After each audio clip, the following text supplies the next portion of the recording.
ரொம்ப சுத்த சுத்த சுத்த வச்சுட்டாங்க. இப்போ நாங்கள் வந்த க்யூலாம் இதுக்கு முன்னாடி நாங்கள் வந்ததே இல்லை.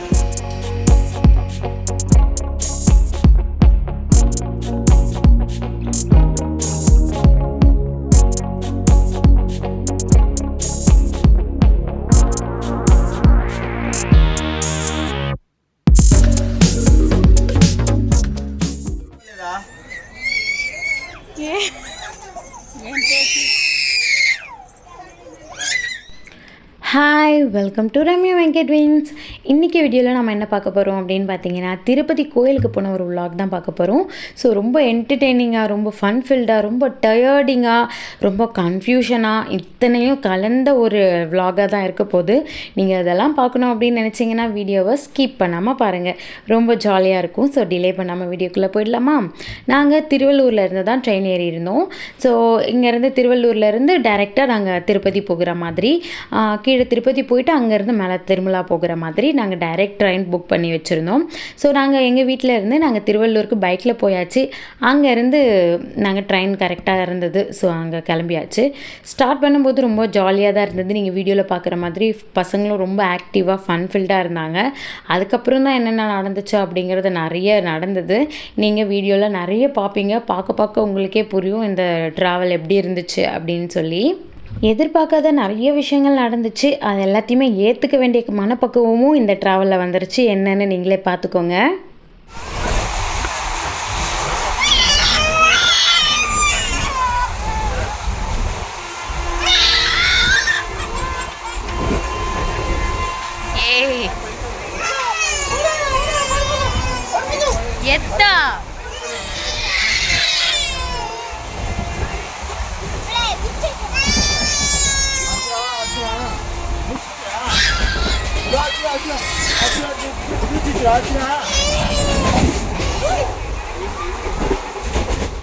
இப்போ நீங்கள் பார்த்தீங்க இல்லையா? ஸோ அப்படி தான் இருந்துச்சு எங்களோட ஹோல் ட்ராவல். அப்படின்லாம் சொல்ல முடியாது. கொஞ்சம் அப்படி கொஞ்சம் இப்படி அப்படி மாற்றி மாற்றி தான் இருந்தா பாப்பா. ஓரளவுக்கு கொஞ்சம் நேரத்துக்கு அப்புறம் செட் ஆகிட்டா. அதுக்கப்புறம் அவள் கேட்டதெல்லாம் வாங்கி கொடுக்கவும் அவளும் கொஞ்சம் அடம் பிடிக்கிறத குறைச்சிக்கிட்டா. ஜங்க்ஸ் கொடுக்குறது எனக்கு சுத்தமாக பிடிக்காது தான். ஆனால் அவள் என்ன மாதிரியே இருக்கா. என்ன மாதிரியே அந்த மாதிரி பொருளெல்லாம் நிறைய விரும்பி சாப்பிட்றான். வெளியில் வந்தப்போ நம்ம அந்த ரெஸ்ட்ரிக்ஷன்ஸ் எல்லாம் பார்த்தா வேலைக்காகாது. அதுக்கேற்ற மாதிரியே அவளும் அடம் பிடிக்கிற பொண்ணாகவும் இருக்கா. ஸோ அவள் கேட்டதெல்லாம் அப்பப்போ வாங்கி கொடுத்து கொஞ்சம் காம்ப்ரமைஸ் பண்ணி அவங்கள சமாளித்து ஒரு வழியாக வந்தாச்சு. ரேணிகுண்டா ஜங்ஷனில் கொஞ்சம் நேரம் ட்ரெயின் நின்றுச்சு. அந்த டைமில் தான் எங்களுக்கு என்னென்ன வேணுமோ அப்படி அதெல்லாம் வாங்கி சாப்பிட்டுட்டு இருந்தோம். நல்ல ஹெட்டேக் வந்துட்டு அதனால் நான் டீ குடிச்சிட்டுருந்தேன். சுரேஷ்க்கு காஃபி வாங்கிக்கிட்டாரு. பசங்களுக்கு ஜூஸ் வாங்கியிருந்தோம். அது எல்லாத்தையுமே அவங்க குடிச்சிட்டு அடுத்து நாங்கள் திருப்பதியில் வந்து இறங்கியாச்சு. திருப்பதியில் வந்து இறங்கின உடனே எனக்கு ரொம்ப சந்தோஷம். ஏன் அப்படின்னு பார்த்தீங்கன்னா, திருமலாவில் கூட்டம் இருந்துச்சுன்னா இந்த ஸ்டேஷன்லேயே நம்மளுக்கு தெரிஞ்சிடும் எவ்வளோ கூட்டம் இருக்குது அப்படின்னு சொல்லி. நீங்கள் பார்க்குற மாதிரி தான் ரொம்ப எம்டியாக தான் இருந்துச்சு ஸ்டேஷன். ஸோ எங்களுக்கு ஓகே, அப்போது நம்மளுக்கு சீக்கிரமாகவே தரிசனம் முடிஞ்சிடும் அப்படின்னு சொல்லி ரொம்ப சந்தோஷமாக தான் கிளம்பணும். ஏன்னா இந்த மாதிரிலாம் இருக்காது. நாங்கள் எப்போ வந்தாலுமே ரொம்ப ரஷ்ஷாக இருக்கும், போகிறதுக்கே ரொம்ப கஷ்டமாக இருக்கும். ஆனால் இந்த முறை ரொம்ப ஃப்ரீயாக இருந்ததுனால நாங்கள் சந்தோஷமாக கிளம்பியிருந்தோம். பஸ்ஸில் தான் கீழே இருந்து மேலேக்கு போகிறதுக்கு பஸ்ஸில் ஏறி இருந்தோம். ஸோ போன உடனே பஸ் ரெடியாக இருந்துச்சு. கரெக்டாக நாங்கள் ஏறி கிளம்பியாச்சு. ரொம்ப சூப்பராக இருக்கும். எனக்கு திருப்பதியை பற்றி இன்னொரு வீடியோ போட்டிருக்கேன் முன்னாடியே, ஒரு வருஷத்துக்கு முன்னாடி. அந்த வீடியோலையும் சொல்லியிருப்பேன். திருப்பதி எங்களுக்கு பர்சனலாக ரொம்ப ரிலேட்டடான ஒரு ஊர். சின்ன வயசுலேருந்தே வெக்கேஷன்னா எல்லோரும் பாட்டி ஊர் தாத்தா ஊர் போவாங்க. ஆனால் எங்களுக்கு வெக்கேஷன்னாலே திருப்பதி தான். ஸோ நாங்கள் திருப்பதியில் பார்க்காத இடமே இல்லை. நல்லா சுற்றி பார்க்குற அந்த அளவுக்கு எங்கள் அப்பா எங்களை நல்லாவே சுற்றி காட்டிட்டார் திருப்பதியில் பார்க்குற அளவுக்கு. ஸோ அதனால் ரொம்ப ரிலேட்டடுங்கிறதுனால திருப்பதியில் என்ட்ரு ஆனாலே அந்த வைப் எங்களுக்கு வந்துடும். ஏதோ கூட அப்பா இருக்கிற மாதிரியே ஒரு ஃபீல் இருக்கும். ஸோ அதை என்ஜாய் பண்ணிக்கிட்டே போகணும். நடுவில் இந்த லக்கேஜ் செக்கிங்லாம் இருக்கும் இல்லையா? ஸோ அந்த செக்கிங் எல்லாமே முடிச்சுட்டு திரும்பியும் நாங்கள் அங்கேருந்து ஸ்டார்ட் ஆயாச்சு. அந்த கிளைமேட், அந்த அட்மாஸ்பியர் என்னன்னே தெரியல. அந்த திருப்பதியில் இருக்கிற அந்த வைப் வேறு எந்த ஊர்லேயும் கிடைக்காது. எங்களுக்கு அவ்வளோ பிடிக்கும். எங்களுக்குன்னு நான் பொதுவாக சொல்கிறது என்னென்னா, எங்கள் ஹோல் ஃபேமிலிக்குமே திருப்பதி அவ்வளோ ரிலேட்டட். அதனால் நான் அந்த மாதிரி பொதுவாக சொல்லிகிட்ருக்கேன். ஸோ நாங்கள் ட்ராவல் பண்ணும்போதே நல்லா நைட் ஆயிடுச்சு. நாங்கள் போகும்போது பாருங்கள், பஸ்ஸில் எல்லோரும் இறங்கிட்டாங்க. நாங்கள் பொறுமையாக அவசரப்படாமல் குழந்தை தூக்கிட்டு மெதுவாக கடைசியாக இறங்கிட்டு நடந்து போகணும். ஏன்னா பாப்பாவுக்கு பண்டுக்கு மொட்டை அடிக்கணும் அப்படின்னு சொல்லி தான் நாங்கள் வந்திருந்தோம். ஸோ எங்கே அப்படின்னு சொல்லி எல்லாமே கேட்டுக்கிட்டு போக ஆரம்பிச்சிட்டோம். என்னதான் சின்ன வயசுலேருந்து எங்களுக்கு இந்த திருப்பதி ரிலேட்டடாக இருந்தாலும் எனக்கு எங்கே ஏதுன்னே தெரியாது. ஒவ்வொரு முறை போகும்போதும் எனக்கு புதுசாக தான் இருக்கும். ஆனால் பார்த்த இடம் அப்படின்னு கண்டுபிடிச்சிருவேன். ஆனால் இங்கே தான் போய் இதை பண்ணணும், அங்கே போகணும், இப்படி போகணும், அந்த மாதிரி ரூட் எனக்கு தெரியவே தெரியாது. ஆக்சுவலாக திருப்பதின்னு கிடையாது, எந்த ஊருக்கு போனாலும் எனக்கு அந்த பிரச்சனை இருக்குது. எத்தனை வாட்டி போனாலும் எனக்கு அந்த ரூட் ஞாபகமே இருக்காது. ஸோ அந்த மாதிரி ஒரு டிஸார்டர் இருக்குது எனக்கு. அதனால் ஒவ்வொரு முறையும் வந்து எப்படின்னு புதுசாக கேட்டுகிட்டே இருப்பேன். அவர்கிட்ட திட்டு வாங்கிட்டே இருப்பேன், இப்படி இருந்தால் எப்படி அப்படின்னு சொல்லி. ஸோ நாங்கள் எல்லாத்தையுமே விசாரிச்சுட்டு எங்கே போகலாம் அப்படின்னு சொல்லி போயிட்டுருந்தோம். இந்த முறை நாங்கள் ரூம் புக் பண்ணலை. ஏன் அப்படின்னு பார்த்தீங்கன்னா, நாங்கள் அந்த டைமிங் கரெக்டாக பிளான் பண்ணியிருந்தோம். நைட்டில் போயிட்டு அடுத்த நாள் காலையில் தரிசனம் முடிஞ்சிடும், டைரெக்டாக வெளியில் வந்து நம்ம அப்படியே கிளம்பிடலாம் அப்படின்னு சொல்லி நாங்கள் ரூம் புக் பண்ணாமல் வந்துட்டோம். ஸோ நிறைய டைம் நாங்கள் அப்படிலாம் வந்திருக்கோம். ரூம் புக் பண்ணாமல் வந்து அப்படியே கிளம்பிடுறது, அந்த மாதிரி நிறைய நடந்திருக்கு. ஆனால் இந்த முறை நிறைய கொலாப்ஸ் நடந்துச்சு எங்களோட பிளானில். அது என்னென்ன அப்படிங்கிற சொல்லி நான் அடுத்தடுத்து உங்களோட ஷேர் பண்ணிக்கிறேன். ஃபஸ்ட்டு நம்ம மொட்டை எடுக்க போகணுன்னு சொல்லியிருந்தேன் இல்லையா, நான் எப்படி ரயில்வே ஸ்டேஷனில் ஃபீல் பண்ணணும் அதே மாதிரி தான் இருந்துச்சு இங்கேயுமே. ரொம்ப ரஷ் இல்லவே இல்லை, நிறைய கூட்டம் இருக்கும். திருப்பதினா அவ்வளோ கூட்டம், கூட்டத்துக்கு பேர் போன இடம் திருப்பதி தான் அப்படி சொல்லலாம். ஆனால் இந்த முறை எனக்கு ஆச்சரியமாக இருந்தது. இத்தனை வாட்டி வந்திருக்கும், இந்த அளவுக்கு ஃப்ரீயாக நான் பார்த்ததே இல்லை. ரொம்ப ஃப்ரீயாக இருந்துச்சு மொட்டை எடுக்கிற இடத்துலையுமே. ஸோ முதல்ல வந்து சுரேஷ் மொட்டை எடுத்துட்டாரு. அதுக்கப்புறம் பாப்பா பண்டு எல்லாம் எடுக்கணும் அப்படின்னு சொல்லி, பாப்பாக்காக தான் வந்தது ஆக்சுவலாக. பண்டுவும் நானும் எடுத்துக்கிறேன் அப்படின்னு சொல்லியிருந்தான் வீட்டிலேயே கிளம்பும்போது.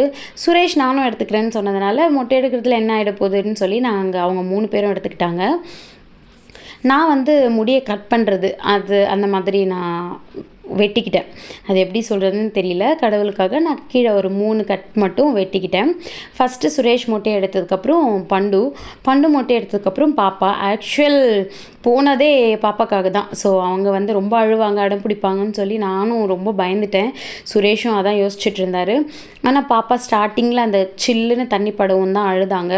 அதுக்கப்புறம் நல்லாவே கோஆப்ரேட் பண்ணிகிட்டு இருந்தாங்க. மற்ற குழந்தைங்கள்லாம் அழறதை பார்த்துட்டு என்னடா இது நம்மளை விட பெருசாக இருக்கே குரல் அப்படின்னு சொல்லி ஆச்சரியமாக பார்த்துட்டு இருந்தா. பட் அவர் நல்லாவே கோஆப்ரேட் பண்ணதுனால ரொம்ப ஸ்ட்ரகிள்லாம் எதுவும் இல்லை, ஈஸியாகவே மொட்டை எடுக்கிறது முடிஞ்சிருச்சு. நாங்கள் எக்ஸ்பெக்ட் பண்ணல பாப்பா கிட்ட இது ரொம்ப அழுது அடம் பிடிச்சி அலப்பறை பண்ண போகிறா அப்படின்னு எதிர்பார்த்தோம். அவள் ரொம்ப கூலாக ஹேண்டில் பண்ணிட்டா எல்லாத்தையுமே.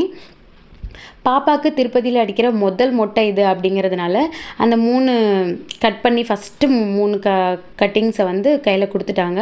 இதோட நீங்கள் ஏதாச்சும் காயினை வச்சு உண்டியலில் போட்டுருங்க அப்படின்னு சொல்லி.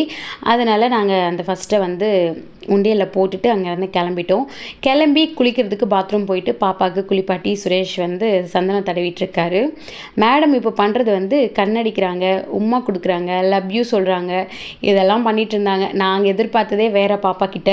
பட் அவர் ரொம்ப கோஆப்ரேட் பண்ணதில் எங்களுக்கு ரொம்ப சந்தோஷமாக இருந்துச்சு. சரி டைரெக்டாக இதுக்கப்புறம் என்ன தரிசனம் போகணும் அதானே அப்படின்னு நினச்சோம். அப்புறம் அங்கே பாதியில் போய் பசிக்கும் இல்லையா, நாங்களே ரொம்ப பசியில் இருந்தோம் எப்படா சாப்பிட போகிறோன்னு சொல்லி. அதனால் சாப்பிட்டு டைரெக்டாக போனோன்னா கூலாக ஃப்ரீயாக போகலாம், எந்த ஒரு குழப்பமும் இல்லாமல் அப்படின்னு சொல்லி சாப்பிட்லான்னு ஒரு ஷாப்புக்கு போயிருந்தோம். எங்களுக்கு அங்கே பன்னீர் ரைஸ் ரொம்ப பிடிக்கும். நாங்கள் எப்போ போனாலும் அதை வாங்கி சாப்பிடுவோம். ஆனால் நாங்கள் போன ஷாப்பில் பன்னீர் ரைஸ் கிடைக்கல. ஸோ வந்து ஃபஸ்ட்டு வந்து வெஜ் புலாவ் வாங்கிட்டு வந்திருந்தாங்க. அதுக்கப்புறம் மஷ்ரூம் இல்லை கோபி ரைஸ் வாங்கிட்டு வந்திருந்தாங்க. ஆமாம், அந்த 2த்தையுமே சாப்பிட்டு சுரேஷும் வந்து கோபி ரைஸ் தான் வாங்கிக்கிட்டாங்க. ஏன்னா அது கொஞ்சம் நல்லா இருந்துச்சு. ஸோ அதை வாங்கிட்டு நாங்கள் தரிசனத்துக்கு கிளம்பிட்டோம். பாருங்கள் அப்பா பொண்ணு எப்படி போயிட்டுருக்காங்க. ஆக்சுவல் ஃபேக்ட் என்ன அப்படின்னா, நாங்கள் எல்லாம் கூட கொஞ்சம் நேரம் டயர்ட் ஆகிட்டோம். பட் பாப்பா வந்து டயர்டே ஆகலை. நாங்கள் எக்ஸ்பெக்ட் பண்ணவே இல்லை அவகிட்ட. குழந்தைங்க அப்படி தான் ஆக்டிவாக இருப்பாங்க அப்படின்னு சொல்லுவாங்க. இருந்தாலும் இவள் வெளியில் வரவும் ரொம்ப ஓவர் ஆக்டிவ் ஆகிட்டா. எங்களால் சமாளிக்க முடியாத அளவுக்கு ஓவர் ஆக்டிவ் ஆகிட்டா. ஸோ சுரேஷ் வந்து நல்லா தோல் மேலே தூக்கி வச்சுட்டு நடந்துட்டு இருந்தாங்க.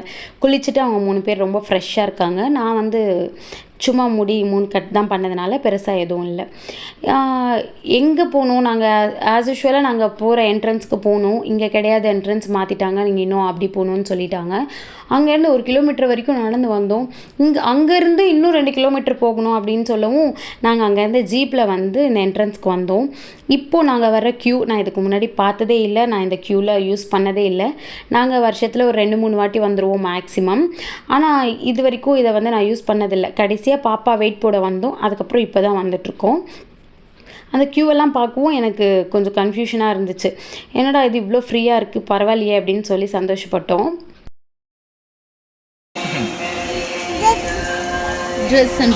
డ్రెస్ బాగుంది. ரொம்ப சுத்த வச்சுட்டாங்க. இப்போ நாங்கள் வந்த க்யூலாம் இதுக்கு முன்னாடி நாங்கள் வந்ததே இல்லை. அந்த அளவுக்கு ரொம்ப ஓவராக சுற்றி வச்சிட்ருக்காங்க. கிட்டத்தட்ட இப்போவே நாங்கள் ஒரு 2 கிலோமீட்டர் நடந்திருக்கோம். இன்னும் அவுட்டர் க்யூலேயே தான் இருக்கோம். ஃப்ரீயாக தான் இருக்குது பாருங்கள். க்யூவெல்லாம் ரொம்ப ஃப்ரீயாக இருக்குது. இருந்தாலும் ஏன் இவ்வளோ பெரிய க்யூ போட்டு இவ்வளோ சுற்ற வைக்கிறாங்கன்னு ஒன்றுமே புரியல. ஃபஸ்ட் டைம் இவ்வளோ லாங் நடந்திருக்கோம். இன்னமும் கூட நாங்கள் அவுட்டர்லேயே தான் இருக்கோம். இன்னும் மெயின் க்யூக்கெலாம் கிட்டெல்லாம் இன்னும் போகவே இல்லை. இன்னும் எவ்வளோ தூரம் நடக்கணும்னு தெரியல. பண்டு ரொம்ப டயர்டாயிட்டான். உங்களால் அவனை வந்து எப்படி சமாளித்து கூப்பிட்டு போக போகிறோன்னு தெரியல.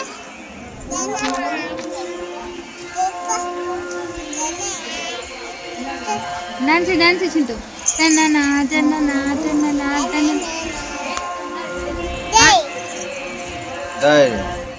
நீங்கள் முன்னாடி பார்த்த மாதிரி தான் க்யூ வந்து ரொம்ப ஃப்ரீயாக இருக்குது. ஏன் இவ்வளோ லாங்கில் இருந்து சுற்ற விட்டு இந்த க்யூலெல்லாம் விடுறாங்கன்னு எங்களுக்கு ஒன்றுமே புரியல.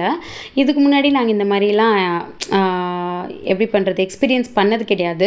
எங்களுக்கு புதுசாக இருந்துச்சு. இந்த க்யூவும் புதுசாக இருந்தது. இவ்வளோ லாங்கில் இருந்து நடந்ததும் புதுசாக இருந்துச்சு. ரொம்ப டயர்டாயிட்டோம் நடந்து. அதுக்கப்புறம் ஒரு பர்டிகுலர் பிளேஸில் லாக் பண்ணாங்க. லாக் பண்ணிவிட்டு எங்களுக்கு முன்னாடி போனவங்க எல்லாரையுமே ஒரு ரூம்குள்ளே விட்டாங்க.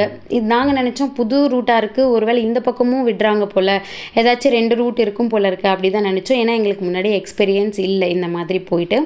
அதே மாதிரி நம்ம எப்பயும் போடுவாங்கள்ல அந்த குடோன் அந்த மாதிரியில் போட்டாங்க. இது பெரிய ஹாலாக இருந்துச்சு. முன்னாடி மாதிரி அந்த ஸ்டெப்பாக இருக்கும், அந்த டிஸ்பிளேலாம் இருக்கும். அதை விட்டுட்டோன்னா டைரெக்டாக போகும். நம்ம அந்த 300 டிக்கெட்ஸ்லாம் நடுவில் விடுவாங்க, அந்த மாதிரி இல்லை. இது ஆக்சுவலாக ஒரு நார்மல் குடோன் மாதிரி தான் இருந்துச்சு. அங்கே விட்டாங்க. அங்கே ஒரு 1 hour 1.5 hour இருந்தோம். அப்போ நினச்சேன் நான், ஓகே இதுக்கப்புறம் டைரெக்டாக நம்ம சாமியை பார்க்க தான் போக போகிறோம் போல் அப்படின்னு சொல்லி. ஏன்னா எங்களுக்கு இது மாதிரி முன்னாடி எக்ஸ்பீரியன்ஸ் இல்லை அப்படிங்கிறதுனால. ஆனால் அங்கே ஃபோன் லக்கேஜ் எல்லாமே அலோடாக இருந்தது. அங்கேருந்து விட்டப்போ டைரெக்டாக லக்கேஜ் எல்லாம் நம்ம சப்மிட் பண்ணுற இடத்துக்கு தான் போயிருந்தோம். ஸோ அங்கே ஃபோன் லக்கேஜ் எல்லாமே கொடுத்துட்டு போனால் அதுக்கப்புறம் தான் மெயின் ட்விஸ்ட்டே இருந்துச்சு. அதுக்கப்புறம் தான் மெயின் அந்த குடோனில் போட்டாங்க. அங்கே ஆக்சுவலாக நாங்கள் இது வரைக்கும் அவ்வளோ நேரம்லாம் இருந்ததில்லை. நைட் ஒரு 9-10 o'clock போவோம்.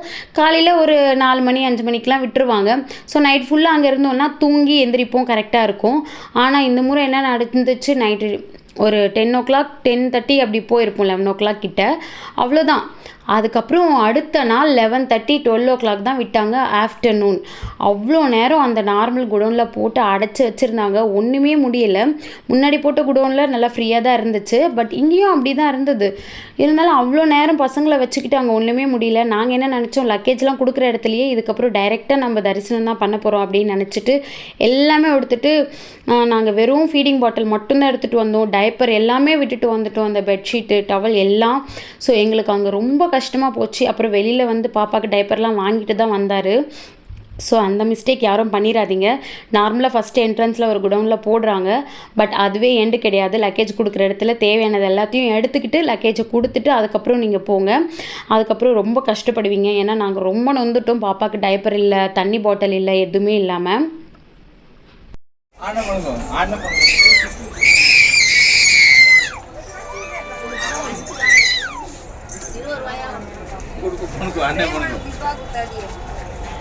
Hey, hey, Chintu.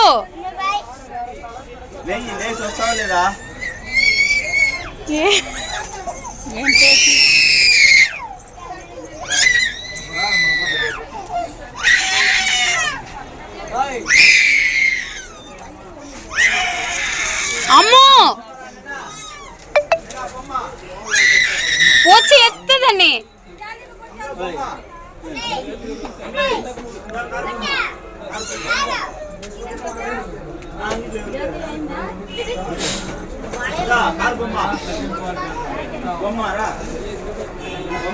பேக் பண்ணிட்டீங்களா?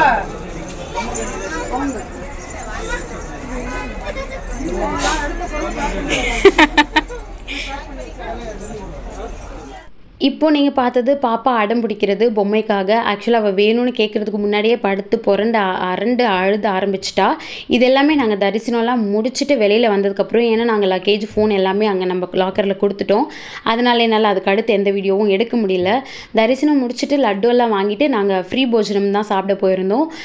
நாங்கள் இங்கேருந்து போகும்போதே பிளான் பண்ணியிருந்தோம், அட்லீஸ்ட் ஒரு வேலையாச்சும் அங்கே போய் சாப்பிட்ணும் அப்படின்னு சொல்லி. ஏன்னா ரொம்ப நாள் ஆச்சு அங்கே சாப்பிட்டு ஃப்ரீயாக. அங்கே நல்லாயிருக்கும், எங்களுக்கு அந்த ஃபுட்டு ரொம்ப பிடிக்கும். அதனால் அங்கே சாப்பிட்லான்னு சொல்லி பிளான் பண்ணி போயிருந்தோம். ஸோ லக்கேஜ்லாம் வாங்கிட்டு போகலான்னு சொன்னால் லக்கேஜுக்கும் அங்கே ஃப்ரீ போஜனம் போகிறதுக்கும் ரொம்ப டிஸ்டன்ஸ் இருந்துச்சு. ஸோ அங்கே போயிட்டு வாங்கிட்டு திருப்பி இங்கே வந்து போக முடியாது அப்படின்னு சொல்லிட்டு நாங்கள் லட்டு வாங்கிட்டு டைரெக்டாக ஃப்ரீ போஜனம் சாப்பிட்றதுக்கு போயிட்டோம். சீரியஸ்லி அவ்வளோ நேரம் வெயிட் பண்ணி போனதுக்கு எங்களுக்கு அவ்வளோ வர்த்தாக தான் இருந்துச்சு. சூப்பராக இருந்தது, ரொம்ப சாட்டிஸ்ஃபைடாக வயிறு ஃபுல்லாக முட்டாக சாப்பிட்டோம். ஏன்னா காலையில் அங்கே வந்து அந்த ரவை உப்புமா தான் கொடுத்துருந்தாங்க அந்த குடோனில். ஸோ அதை சாப்பிட்ட மாதிரியே இல்லாமல் இருந்ததுக்கு நல்லா ஃபுல்லாக சாப்பிட்டு அங்கேருந்து கிளம்பி அதுக்கப்புறம் தான் வந்து லக்கேஜ்லாம் வாங்கிட்டு கிளம்பணும். லக்கேஜ் வாங்கிட்டு ஏதாச்சும் பர்ச்சேஸ் பண்ணலான்ற கேப்பில் தான் மேடம் இந்த அலப்பறையெல்லாம் பண்ணிகிட்டு இருந்தாங்க. புரண்டு அழுது எல்லாத்தையும் வேணும்னு சொல்லி. ஆக்சுவலாக நாங்கள் வாங்கி தர மாட்டோன்னே சொல்லலை, ஆனால் அதுக்குள்ளேயே மேடம் அவ்வளோ அலப்பறை பண்ணி வாங்கிக்கிட்டாங்க. பார்த்தீங்கன்னா தெரியும் எந்த அளவுக்கு பண்ணியிருக்கா அப்படின்னு சொல்லி. ஃபைனலி நல்லபடியாக சாமியை பார்த்துட்டு நாங்கள் ரிட்டர்ன் கிளம்பிட்டோம். அவரை பார்க்க போகிறதுக்கு முன்னாடி இந்த அளவுக்கு ஸ்ட்ரகிள் கூட பண்ணாமல் போனால் அதுக்கப்புறம் என்ன இருக்குது அதில் கிக் அவரை பார்க்குறதுல. அவரை பார்க்குறதுக்காக இது இல்லை, இதுக்கு மேலேயும் நம்ம தடங்களெல்லாம் தாண்டி போகலாம் அப்படின்ற மாதிரி தான் இருக்கும். அந்த அளவுக்கு சாட்டிஸ்ஃபேக்ஷனாக இருக்கும் அவரை பார்த்த உடனே. ஸோ இவ்வளோ தான் வீடியோ. கண்டிப்பாக உங்களுக்கு இதில் ஏதாச்சும் ஒரு விஷயம் உங்களுக்கு யூஸ்ஃபுல்லாக இருந்திருக்கும். அதே மாதிரி ஏதோ கொஞ்சம் என்டர்டெய்னிங்காக இருந்திருக்கும்னு நான் நம்புகிறேன். இதோட முடியல, ரிட்டன் வரும்போது தான் எங்களோட மெயின் ஸ்ட்ரகிள் ஸ்டார்ட் ஆச்சு. அதாவது பாப்பா ரொம்ப வச்சு செஞ்சுட்டா, போதுண்டா எப்பா அப்படின்ற அளவுக்கு. ஸோ அதெல்லாம் சொல்லிக்கிட்டே போகலாம் அவள் பண்ணதுக்கு. அந்தளவுக்கு கலப்பரை பண்ணி கூட்டிட்டா. ஸோ வீடியோ பிடிச்சிருந்துச்சு அப்படின்னா கண்டிப்பாக வீடியோக்கு லைக் பண்ணிவிட்டு சேனலுக்கு சப்ஸ்கிரைப் பண்ணிவிட்டு சேனலை போய் ஒரு வாட்டி விசிட் பண்ணி பாருங்கள். நிறைய என்டர்டெய்னிங் அண்ட் யூஸ்ஃபுல் ஷாப்பிங் வீடியோஸ்லாம் இருக்கும். ஸோ கண்டிப்பாக மறக்காமல் சேனலை விசிட் பண்ணுங்கள்.